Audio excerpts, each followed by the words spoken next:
Hello and welcome back to the Harry and Marcus podcast. We missed one again yesterday because of me. Just a big thank you for whoever helped us get past the 599. Yeah, we got past the 599 and we seem to be going up and down, but we've settled on 610 at the moment. It'd be lovely to be 620 tomorrow. Subtle hint, but what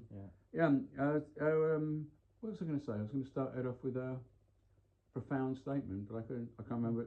I've never. From you? Yeah, very profound. Yeah. Very profound. In fact, I'm thinking of doing what John Lennon did and doing a book of in your own right. I'll call it The Thoughts of Chairman Harry. Yeah. That'd be very good. Yeah. Yeah. Who's going to spell check it for you? No, I'll do it. Don't worry. No, that's all right then. No, I'll just do it on the laptop, and it'll just automatically. I used to use spell check on the laptop. Yeah. And my grammar's good. You'll just go chat CBT. Yeah. Write a book by Harry called The Thoughts of Chairman Harry. And don't forget to slag off everyone in Germany, France, Scotland, Sweden. It's like slag off the whole world. Yeah. Anyway, we're starting with a couple of Beatles oddities. Oh, sorry, this day in music being the 30th of December. Yes, it is the 30th today. Yeah. And I know you said that it's 30th of December 1986, which is... well, it wouldn't surprise me. You live in the past. Yeah. But today in 2016, the first Beatles manager, Alan Williams, died at the age of 86. He managed them from 1960 to 61, getting the band gigs in Britain and Hamburg. Yeah. And he personally drove their van to take them to Hamburg in 1960, which didn't have any seats, and they had to sit on their amplifiers in the back of the van. That sounds comfortable and dangerous. Yeah.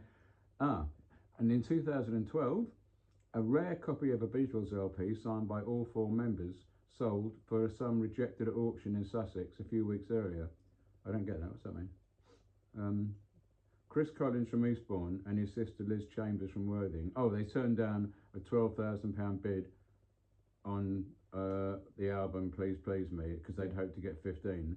But the siblings later accepted 12,000 from private buyers. The album was signed by Lennon, McCartney, Harrison and Starr. Yeah, but that'd be 12,000 by private buyers would actually be 12,000, whereas 12,000 just as an auction. Yeah.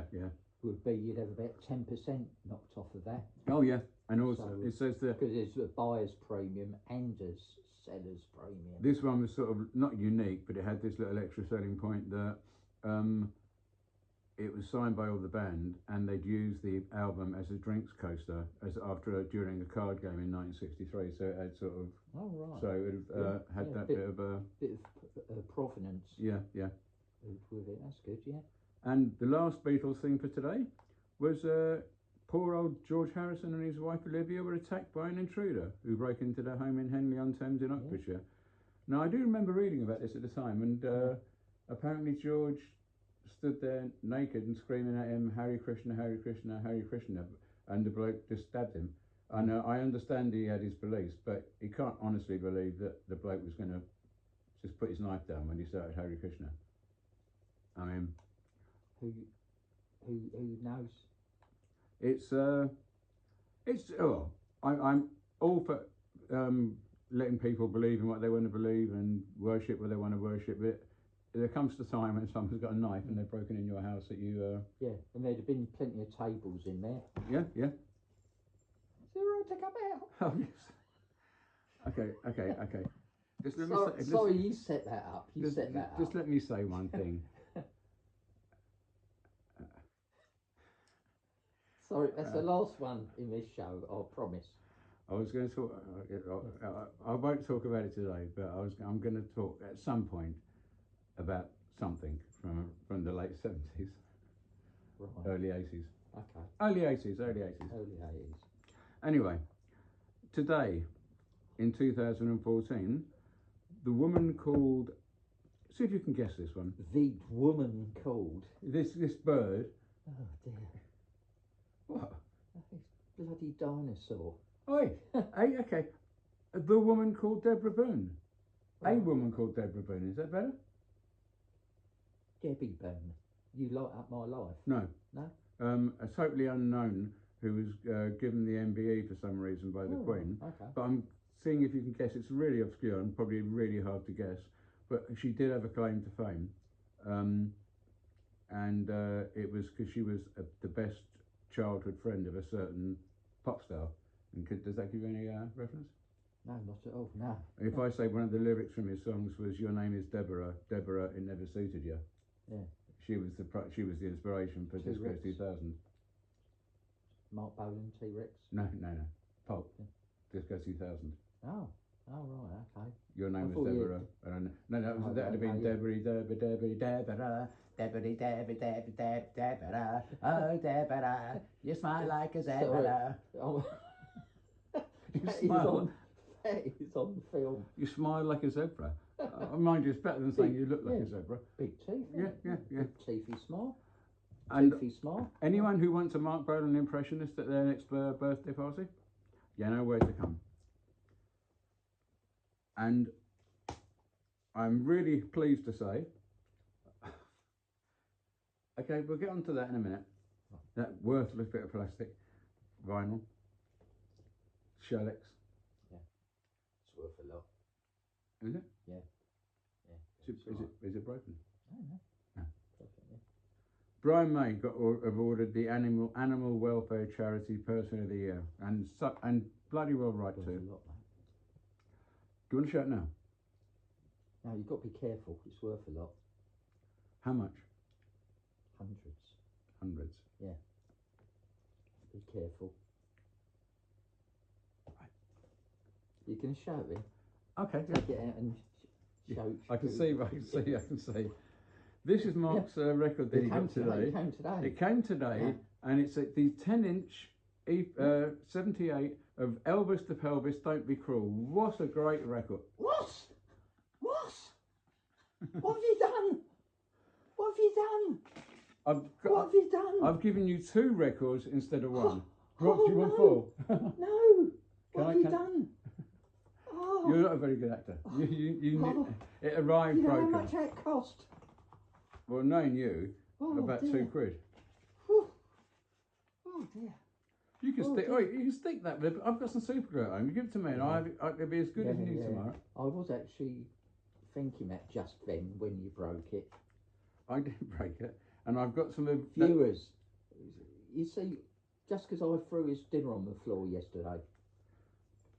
I did not break that record. I saw that line across it when I picked it up, and I thought that looks odd. A line straight across the middle. But then I realised when you said you're going to show it that it was obviously broken. But I do have some that's super glue with a very thin nozzle, and you're meant to be able to fix anything with it. Give me that, and you'll get back tomorrow an LP stuck to my hand. And the needle totally yanked out when I tried to play it. Yeah. Right, now where were we? We were on today. It's actually Hound Dog. Is it? With Don't Be Cruel. Oh, yeah, right, the other side. Yeah. You know Hound Dog. Right. Right, all the time. Big Mama Thornton? Yeah. You can be Big Mama Thornton and I'll be Elvis. You look good in a baked dress. Hey, baby. Yeah. I wonder what she did, because if she walked out the studio for 2 weeks when Nile Rodgers said she was off tone. What? Big Mama Thornton? Yeah, Big Mama Ross, Diana Ross. She was arrested for drunk driving by the Arizona Highway Patrol after a motorist called to report a swerving vehicle in the western state. When asked to walk in a straight line, she fell over. She couldn't count to 30 or balance on 1 foot, and the police said she was twice over. Not those heels. yeah. But she gets so, if people just talk to her without permission, she gets annoyed. Yeah. She blanked Bon Jovi when he called her Diana because she didn't call her Miss Ross.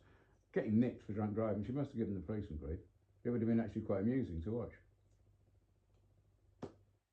Not that I condone drink driving or anything. No, same here. Oh, says the man. Now. No. There's a story. There's a story for you. You may not condone it now, but I have a story from decades ago which contradict that. You know, we're going to be slagging each other up online and selling every single secret story. Yeah, absolutely. George Strummer. It's one underneath it says George. That's his brother, Yeah. isn't it? Top one says Joe Strummer. Next one says George Harrison. but Judd's drummer. Yeah. My Who's Judd? That's his other brother. It's the third brother. Yeah. And he was handy with a hammer as well. The Strummer brothers. Strummer like brothers. Maxwell. Maxwell Silverhammer, yeah, but wasn't there They all hated that song, even Ringo. Yeah. Well, didn't he make them work on it for like 50 hours or something? Yeah.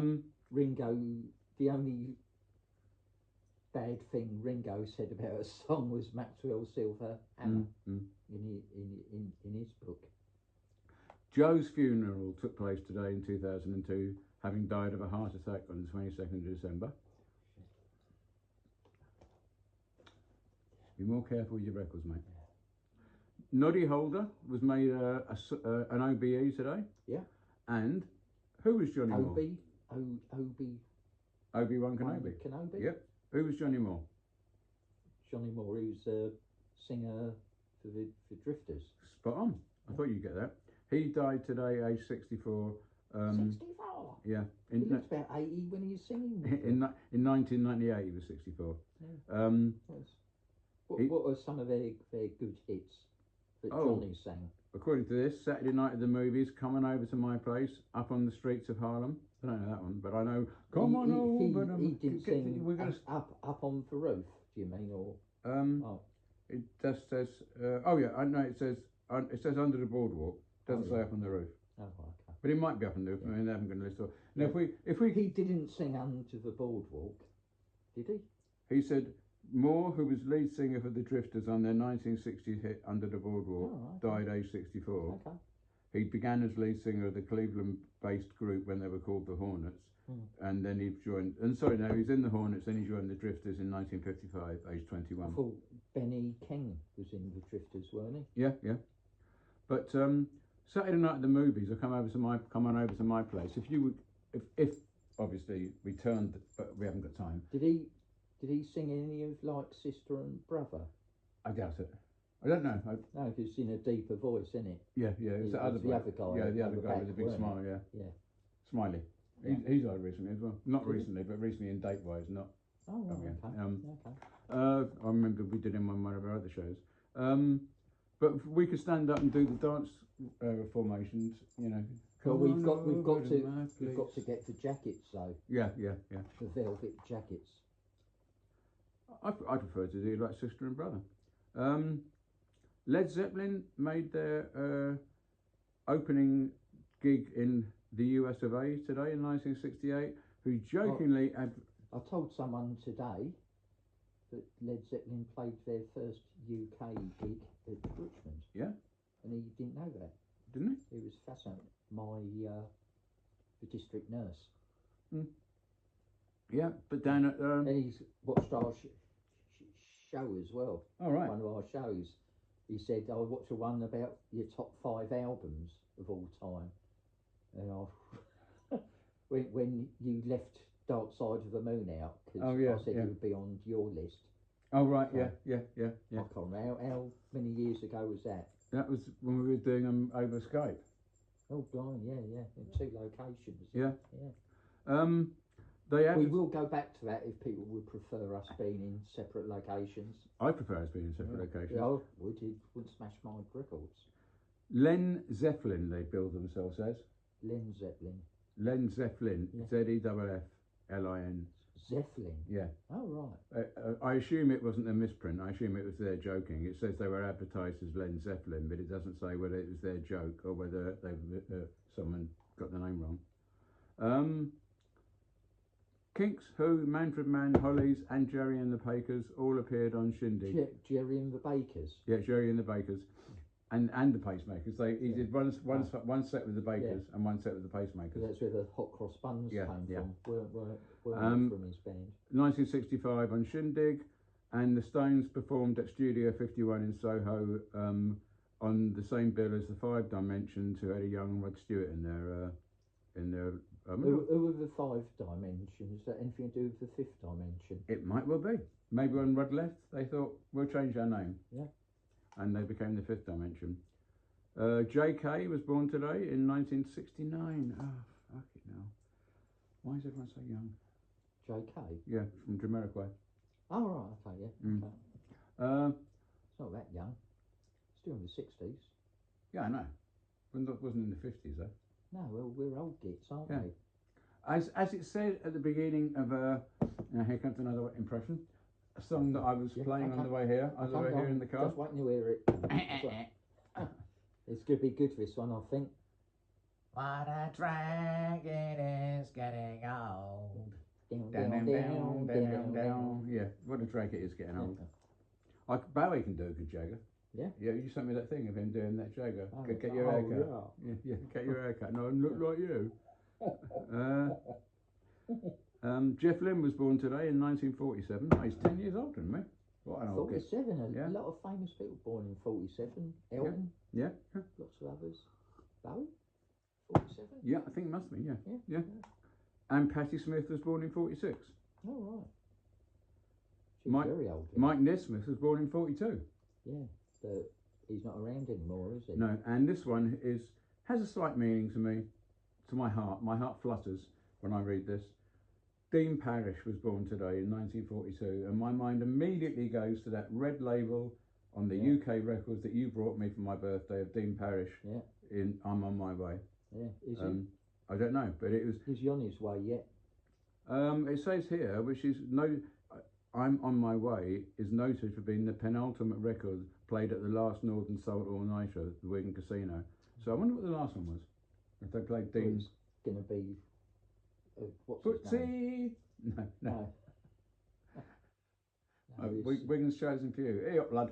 Yeah. I don't think they ever got played at the Northern Soul. Footsie.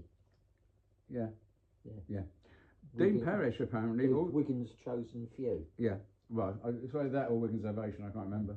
I get both of them mixed up. No, Skiing in the Snow was. Oh right. Was Wigan's Ovation. The only thing I know about snow is when people say your eyes look like piss holes in the snow.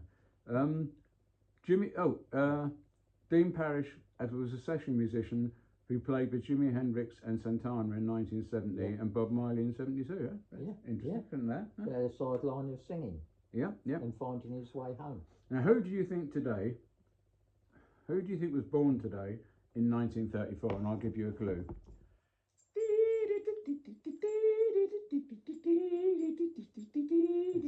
Jolly good. Yeah. Really good what you're doing.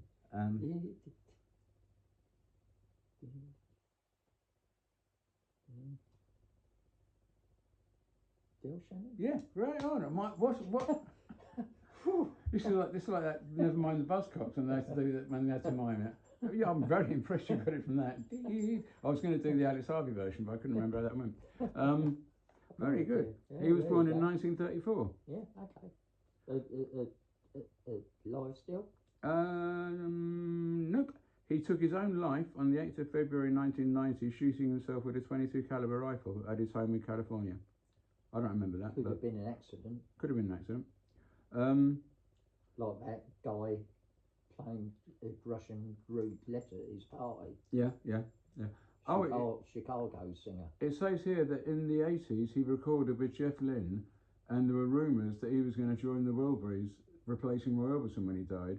But when he didn't get the gig and he had no work, suffering from depression, he took his own life on the 8th of February 1990. Okay.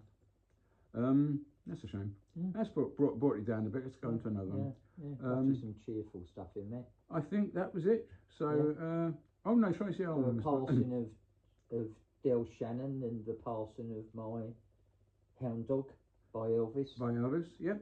It's a sad day all round. Tracy Ullman was born today. Mark Ullman's brother. Yep. And they obviously. Novo.